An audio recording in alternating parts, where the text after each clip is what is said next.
listen. Never in my life associated the word boring with baseball. We know what's up. Me? Yeah. Famous? Yeah. And I'm like giddy over there smiling like, we're about to win this shit. Did everyone give you crap? Give me a good host story. I'm not picking it up. We both love the game. We talk about it every day. Get on baseball. Having some popcorn, you're fooling around your phone. I'd have to wait in line for 3 hours. Hang on, because it's about to be a wild ride. There's nobody I'd rather be talking to on the planet right now than Lucas Giolito.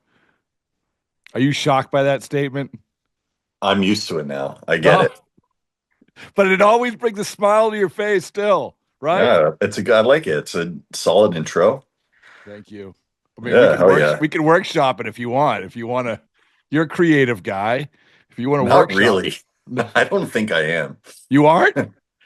No, it went to all my other family members. I feel like you're a creative guy. I feel like pitching, you're creative.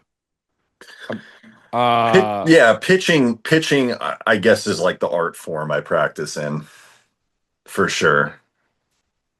Yeah, there's artistic elements. What's the most artistic thing you've ever done pitching? Here's a question I did not think I'd be asking when I woke up this morning. Most artistic thing I've done pitching. Yeah. I don't know.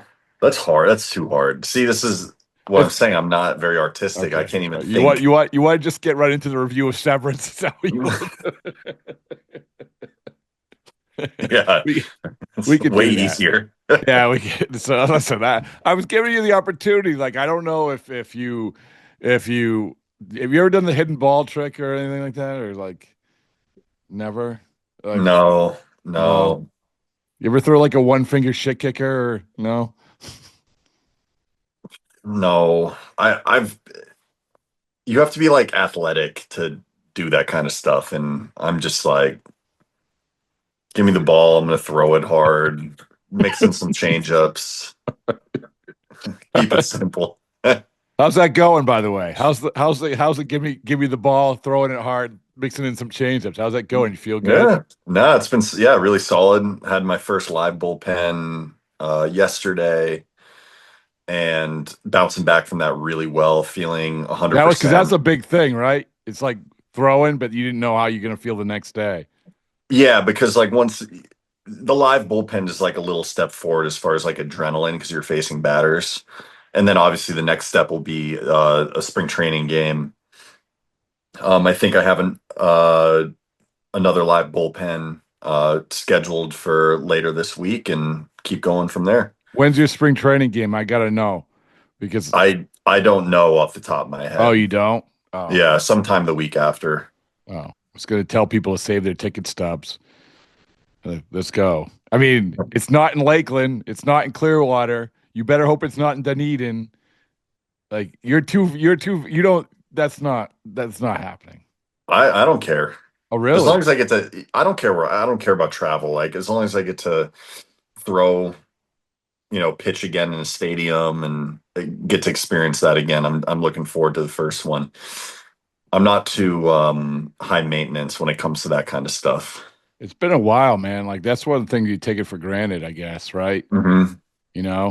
People watching you pitch. I feel like there are times over the last few years before obviously getting injured where I don't know, maybe I realized it rehabbing this thing that you take it for granted when you've been doing it for a really long time. So I just look forward to like getting back out there. You sat in the stand. I know you sat in the stands in AAA once, or no, AA.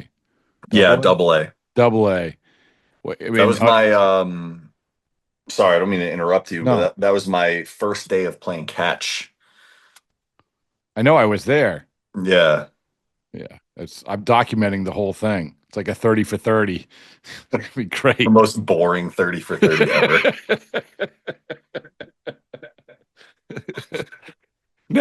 Net, you don't know this, but Netflix paid me $50 to go make sure nothing happened. But you also obviously you've already also went to the World Series. Although you were so like mingling with the the celebrities. Like you barely even saw a pitch. So let's be honest.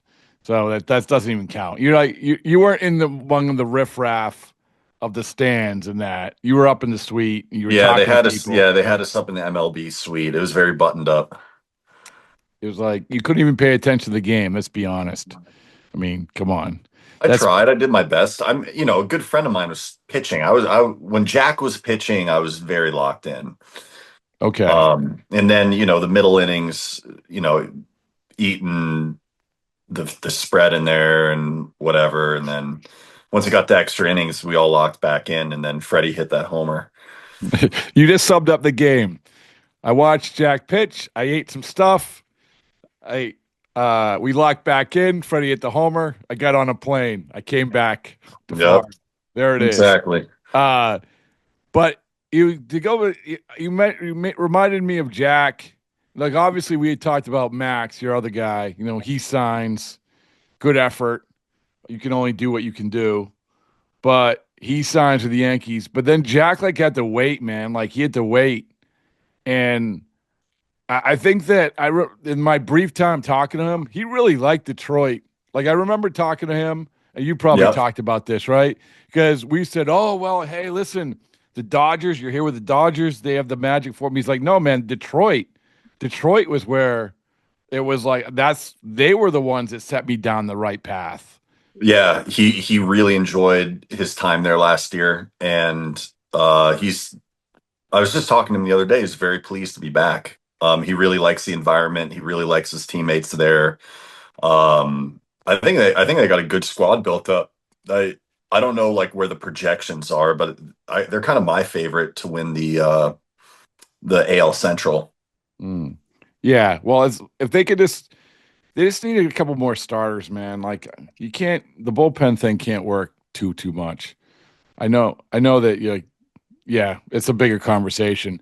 But I would imagine talking to him, like you obviously Max signs early, you signed fairly early. Talking to Jack, like that was not the bad free agency, but that was like the awkward free agency, that world, where you have to wait. We're seeing more and more of that now. Yeah. Yeah.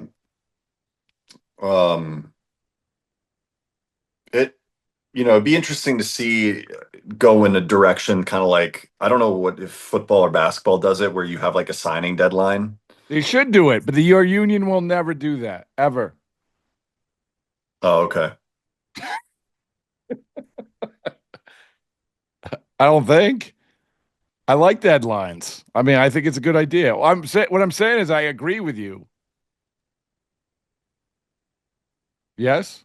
Yeah, I'm trying to think about it now. Okay.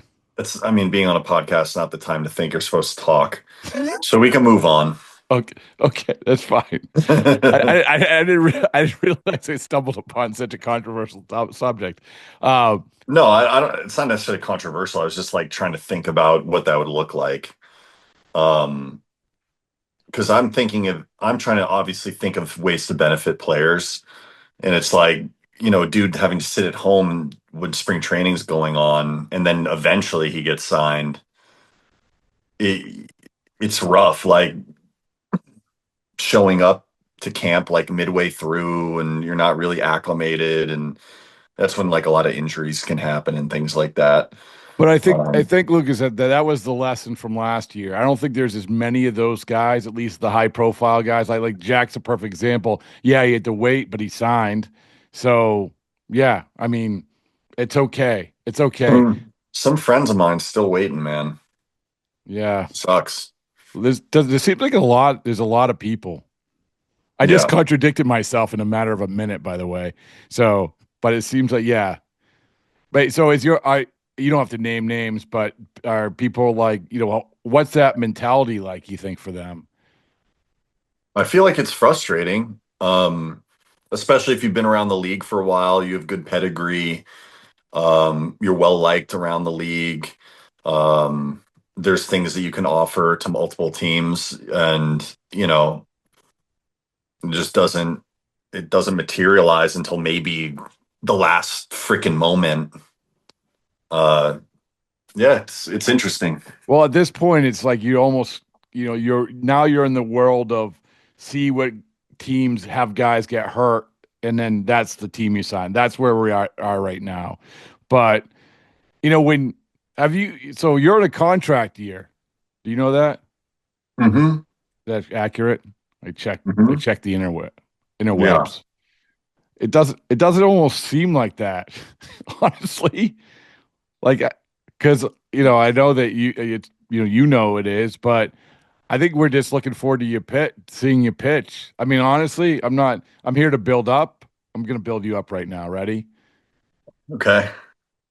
I think everyone's really looking forward to seeing you pitch, and they're very optimistic about how you're going to pitch, and not people aren't obsessing over your contract or your contract year, whatever. I think honestly, it's just in the here and the now of just, hey, you're on a good team, you're pitching, you're about to pitch, we're about to see you pitch, all of that. So that's me building you up. That said, you're in a contract year. Let me say something about that. Okay. My first contract year, it was definitely on my mind. Uh, I started the year with the White Sox, traded the deadline, Angels for a month, put on waivers, Cleveland for a month. And especially in the later half of the year, like that was on my mind. And I think it was having negative effects on my, overall psyche when it came to pitching in baseball. I've learned lessons from that. I could give a shit about my contract year this year. Uh, at this point, looking at around the room and looking around the clubhouse, seeing the talent, seeing how well we're meshing together, I'm like thinking playoffs and beyond. Like that's the focus. And yeah, it's just a kind of a newfound outlook I have, I think, based on already going through it. It's always easier to do something when you've already done it before. You have experience. And so that's kind of my view on it. Like I really don't care about like future contract, whatever. A lot of my focus and attention for the past year has been on getting healthy and getting prepared to pitch again. And obviously I'm still there. Like we're healthy now, but we're preparing to pitch again. But the focus like is solely on the team. I want to do what I can to help this team win and win big. So that's kind of my outlook currently. It's a good outlook. And I can imagine it was hard, when you're bouncing team to team. And then, if you hit a rough spot, I get that. But, I was having this conversation with Garrett Whitlock the other day. I said, gather around. The old guy is going to tell you something, an old story. And I said, I sat there with Josh Beckett back in the day, and his contract was coming up. And I said, listen, it's my experience. This is a very simplistic way of looking at it. But if you're happy and you're in a happy place and you're content in what you're doing and where you're doing it at, you're going to do it better. Yeah, right? 100%. Right. And people, I think, lose sight of that. And that's, by the way, that's not just baseball. That's everything. And Yeah. people chase the money a lot of times. And I'm not just talking about baseball. People chase the money so much. And like you said, you're worrying about the money, the years, whatever it is. But if you are happy, you're going to perform better. The team's going to perform better. And by the way, if the team performs really well, your value automatically goes up because that's what happens in baseball. Yep. So yeah. Yeah, I'm with that. Like much more positive mindset, really shedding a lot of the stress that I was carrying around back in 23. So yeah, I'm excited to play with these guys, man. I got to watch a lot last year. I got to watch a lot of these guys grow as players. First time all-stars and a lot of guys taking big steps forward in the big leagues, especially my fellow starters. Like, all these guys are making 30 plus starts for the first time. And now I actually get to be a part of it and help pull on that rope. So, my computer just, Yeah, you just turned purple. it just blue screened. Sorry. I feel like that all of a sudden there's going to be strobe lights in your. All right, that's better. Is that your gaming room? Yeah. I got like the gaming computer and a couple monitors. Okay, oh, that's pretty good. Well, so let me ask you that: Is this? I don't want to say is this the best? It's still early. This is the best clubhouse you've been around because that's not fair to maybe other clubhouses. Is this one of the best clubhouses? Do you feel like this is one of the best clubhouses? Absolutely. Yeah. It's been really cool. I think getting Alex is been huge for us. Like, he's a gem. He loves baseball. I've known him for a long time. We're the same age and played against each other. Like, I didn't go to college, I but didn't know that. yeah, we played against each other in like the high school circuit and all that kind of stuff. And obviously been playing against each other for years now. I didn't realize like how into baseball he was, because you have different, I mean, you've been around, like, some guys are really good but they don't really like baseball that much. And he's like, he's just like great to talk about the game with. Like, I was sitting with him in the video room talking about true media. It's like how we do scouting reports and stuff, and it's really awesome. He also talks to pitchers a lot. You don't get a lot of like third baseman, second baseman that are like trying to spend a lot of time around pitchers, and like, it can get a little clicky. I've been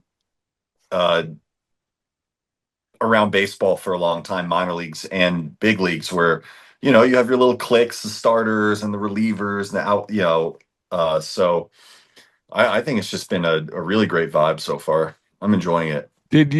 So you don't know what you don't have until you get it.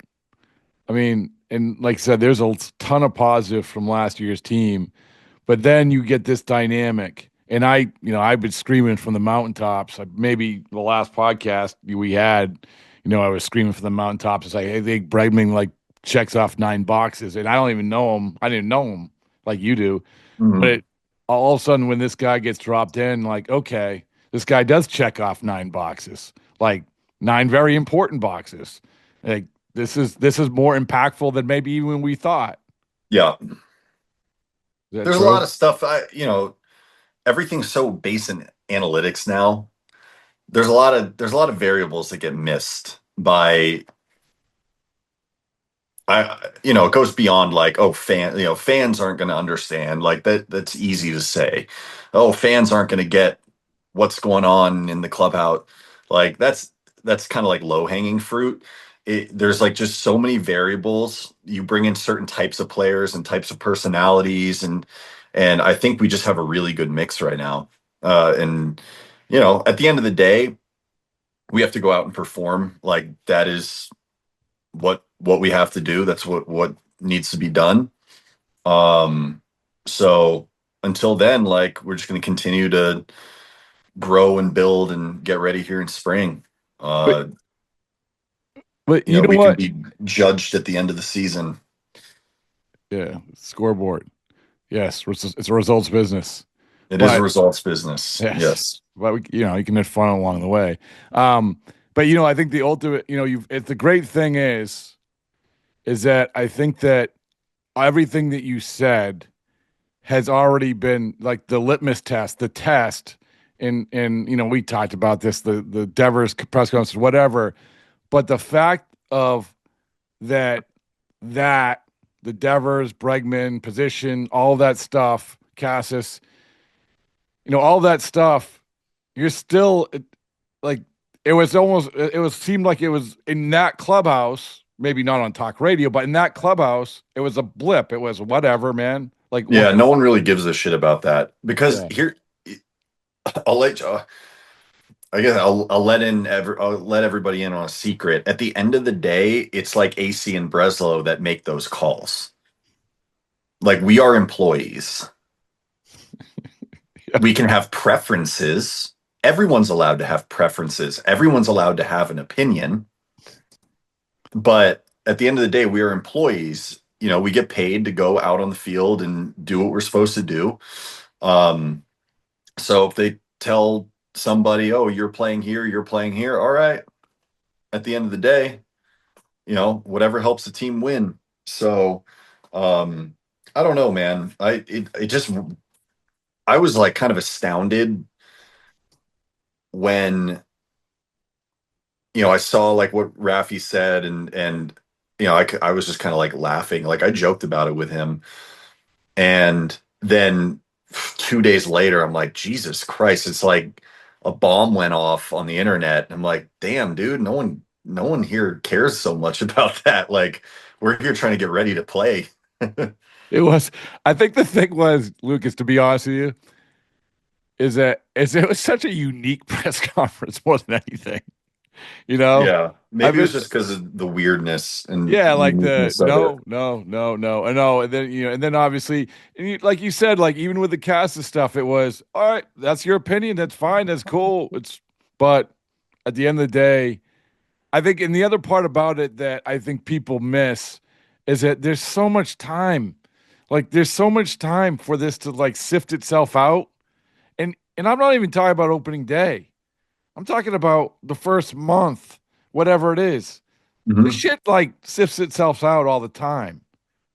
Well, yeah, we live in like in the world we live in now. It's like there's a new story every 2 days, and everyone forgets what happened. And that's not. I'm not just talking the baseball world. That's everything. Wow. Everything's just like boom, boom, boom, super fast all the time. Yeah, well, that's the podcast world. Let me ask you about spring training. I'm morphing into the Severance review, which What is this like Severance review? I didn't prepare anything. I thought, no, but you are you watched watching it. the show? You Are you watched it, watching? and you watched it and made me watch it. Are you're all caught up? I'm caught up as I'm going to be. That's a little hint. But anyway, Okay. I want to, before we get to that, I want you to give the common folk people an idea what spring training is like. I can explain it from my view. My view is I wake up, I go to Starbucks on Daniels, I work, I do whatever I procrastinated the night before. I show up at the clubhouse at 8. I go to 8 to 9. We're allowed in the clubhouse. We talk to Cora at 9:30. We go back in the clubhouse at 11. We hang out, we talk to whoever. Game starts, rinse, repeat. Everything leads to where you're going to go to dinner that night. That's it. There's spring training. Okay. What's spring training like for you? I think it's different for different players. Like you have guys that like to get there at like 4:35 in the morning and, just to be there. I'm not a morning person. I never have been. So spring training is always an adjustment. Well, you're also but West Coast. I mean, that's people don't understand. Like you're showing up. The entire schedule for players is flipped in spring training, and then you add in that you're West Coast. So if you're showing even up at like 8 in the morning, it's 5 in the morning West Coast. Well, I Right? mean, I've been here all I'm off season. trying to give you an out. Jeez. Anyway, go No, ahead. I'm much better in the morning now than I used to be. Like in my early and mid 20s, I was a disaster. But yeah, I mean, you ask a player how their schedule is in spring training. I think everyone's answer will be a little bit different. But I wake up, go to the field. I was getting coffee on my way, but we just got a cold brew thing on tap there as of like a week ago, so I don't have to stop for coffee anymore. Can I pause right there? Because What? You reminded me. You were witness. I've had some bad moments in spring training. I had the viral video of me trying to put sunglasses on in front and back of Trevor Story in an interview. Oh, dude, what was that? What was that? Why are you putting sunglasses on inside? Yeah, because I I lost my glasses. Okay, I have progressives, reading, see whatever. Like what are your glasses you have on? What are those for? Decoration? Better sight. Far I don't know. Like I haven't. away or reading? Far away or stig- reading? Far away. Okay. Yeah, I have Anyway, stigmatism and I don't know. I'm nearsighted or whatever. I lost my glasses, and so I have my sunglasses are prescription sunglasses. When I see you again, I'll let you put them on, and your head will explode. Okay, And so what you need is what I got right here. You know what these do? what? They turn dark in the sun. It seems like such a like. Do they? Do they? I mean, I've seen some bad versions of those. My girlfriend makes fun of me every single time I go outside and they start turning dark. I got. Look it. Look it. Look. Here's my sunglasses that went viral. These, right? They're like,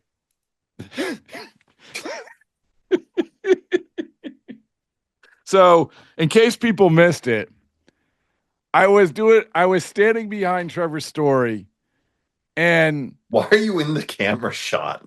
because you know how those things are, You're and trying to get TV time. no, I'm not. Oh, Lucas, I'm no lie.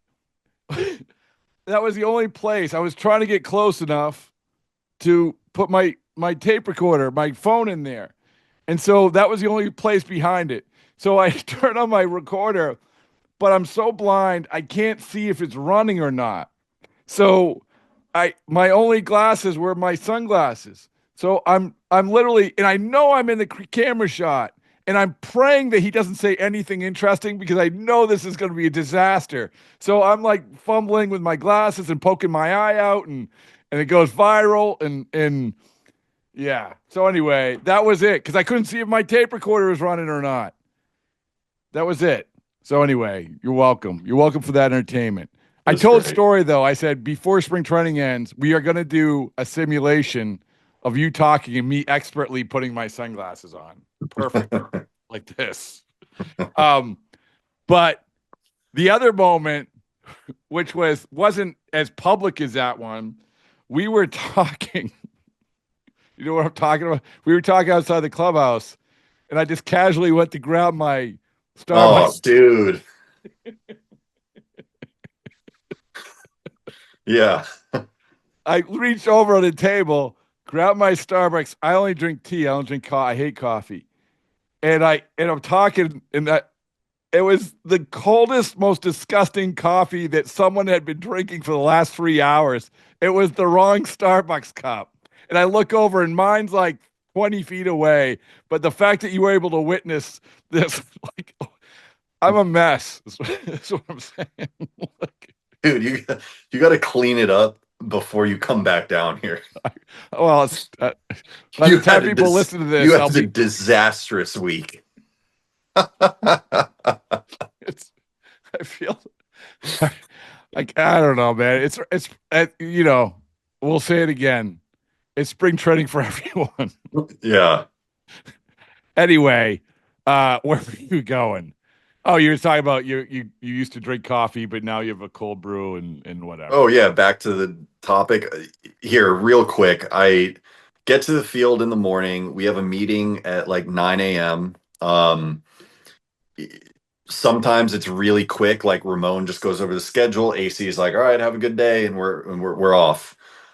Sometimes it's longer. Sometimes we have like a charity, coming in to give a presentation, or we have a different presentation, whether it be mental skills or the social media team or whatever.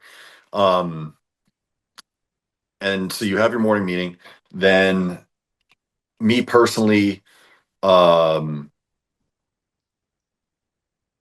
then in the training room getting prepared, go out, throw, come back inside. And it depends on my schedule, like where I'm at in my kind of like 5-day routine, lifting, cardio, uh, shoulder program, forearm program. And if we got a home game, get out there for the anthem at 12:57. watch a few innings of the game, and then you're off. Do you eat at home? I eat at the field. Like I'll have breakfast in the morning Oh, at by the field. dinner. Because as I said, like all our existence as writers, You're going out to dinner. yeah, that's every it. night.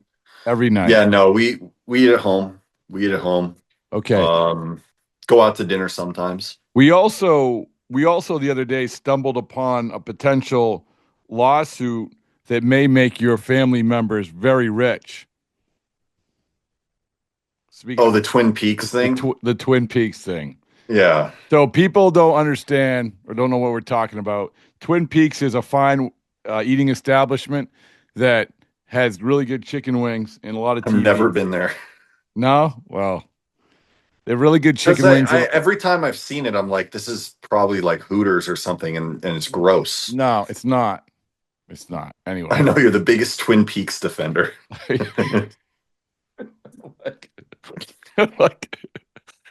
We will not be cutting that clip because my wife might see it. But it's again, it's the best in Fort Myers to watch a game. It's the best place to do it. That's where I'll leave it. But the point is, it's a chain. It's called Twin Peaks, and your what is it? Your uncle?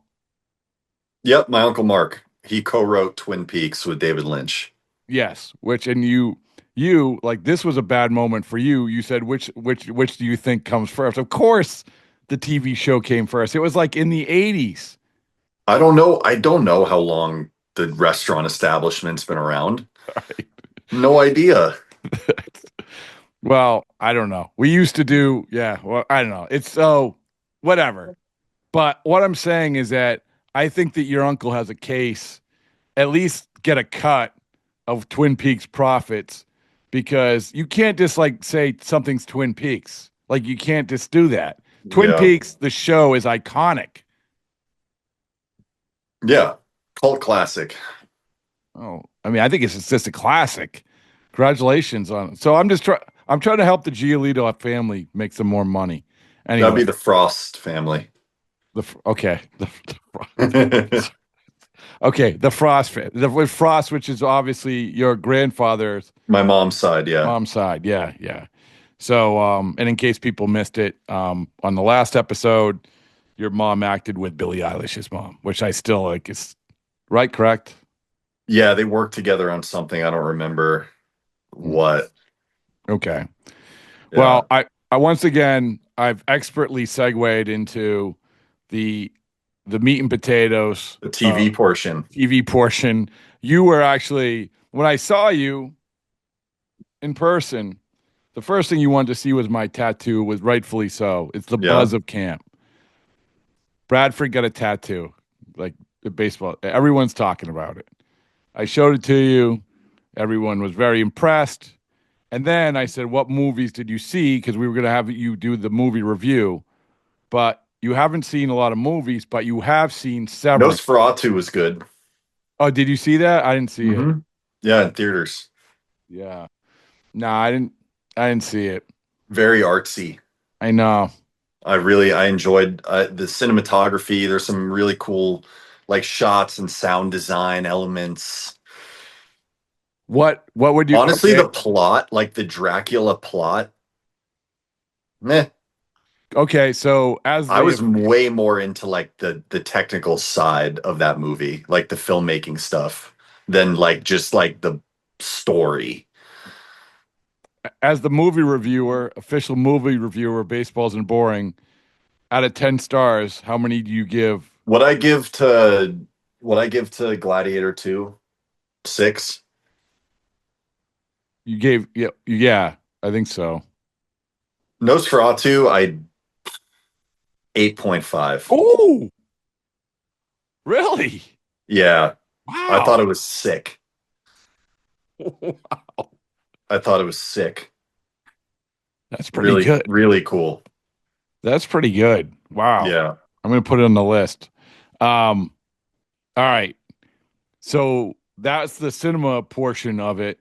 Now we go to the streaming, I guess it would be streaming portion of it.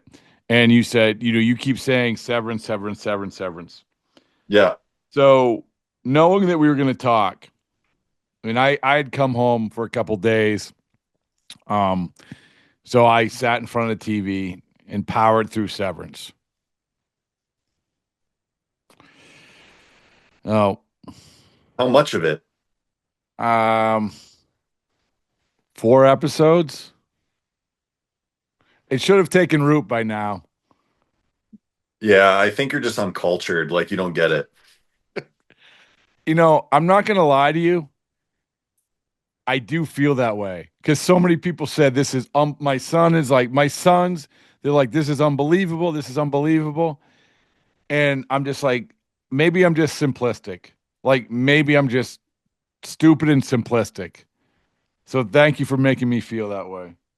But That's okay. That's why they make Avengers movies. no, I don't. Like- I hate those too. I hate those. I like documentaries. That's what I like. You want to be spoon-fed the information. Documentaries, like I love documentaries too, but it's like, here's everything that happened. But then it's stuff that you don't know. It's stuff that you don't know. Like yes, you're learning, but you're being fed information. Severance is a show that you get like what hamsters drink water out of. It gets slowly dripped out over time, and you have to wait every single week and theorize like, man, what was going on with that? What are they doing? Who's behind all this? you're kind of making me feel like I'm gonna go try it again. I'll give it another whirl. But I will say this. I'm gonna say this. Yeah. So I didn't know the show existed until a few months ago. And I don't know if someone told me about it. I just saw something, but I saw that it was getting some hype because season 2 was about to premiere.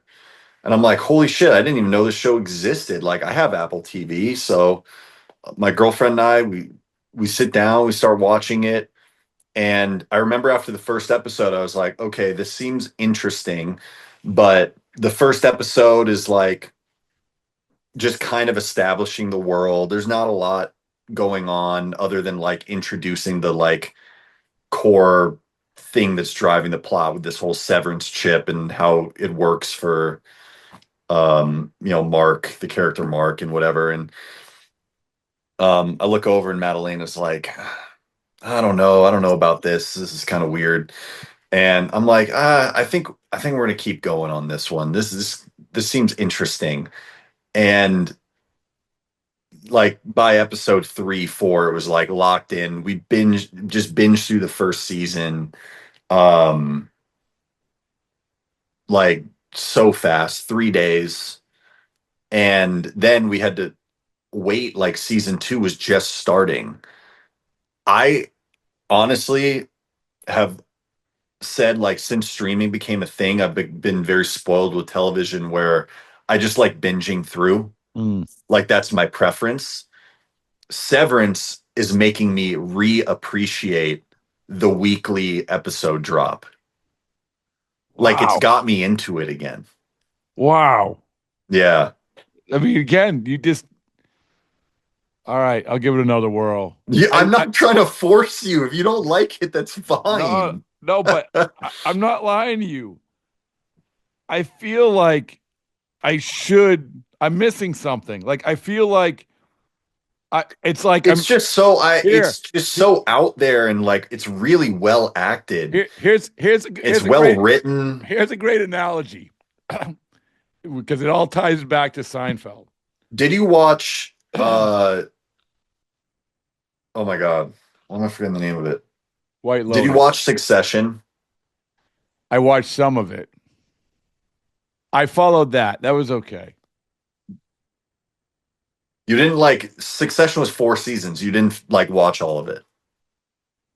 You like watched some of it. I think I watched. I didn't see the last season. I don't think I saw. I got into it though. I got into it. That's like I think Succession is like the best show since Breaking Bad. Breaking Bad is the best show since like The Sopranos, and now I'm putting Severance kind of in that tier right now. I was gonna say the way so what I feel again. This is coming back to Seinfeld. The episode but you didn't see. You said you didn't really watch Seinfeld, but still, people know I've what I'm never been talking. into sitcoms. I've never Okay. been into sitcoms. But this is maybe you'll know what I'm talking about. There's where they used to have these computer generated photos, and George would like stare at this computer generated photo, and you stare at it, and you're supposed to see a sailboat if you stare at it long enough. You just Okay. stare at it, and then finally your mind morphs where you see it. I feel like that's what I'm doing with Severance. I'm staring at it, and I do feel like if I power through, I'll see the sailboat. Okay. All right. Yeah, it just immediately caught my attention at probably episode 2 and 3. I was like, dude, I really want to like figure out like what the hell is he doing down there? What is macro data refinement? Like, what is going on?